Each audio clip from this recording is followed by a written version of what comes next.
ایک جنگل میں شیر اور مرغے کی دوستی ہو گئی۔ شیر نے مرغے سے کہا، جب بھی کوئی مسئلہ ہو تو اذان دے دینا، میں آ جاؤں گا۔ ایک دن گیدڑ کو اپنی طرف آتا دیکھ کر مرغا درخت پر چڑھ گیا اور مرغا اذانیں دینے لگ گیا زور زور سے۔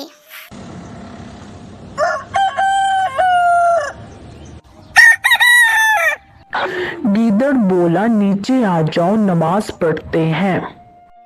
مرغا بولا، رک جاؤ، امام صاحب آ رہے ہیں۔ اتنے میں شیر کو آتا دیکھ کر گیدڑ بھاگنے لگا۔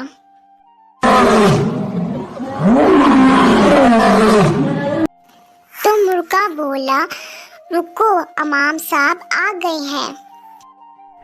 گیدڑ بھاگتے ہوئے بولا، یہ امام ہمارے فرقے کا نہیں،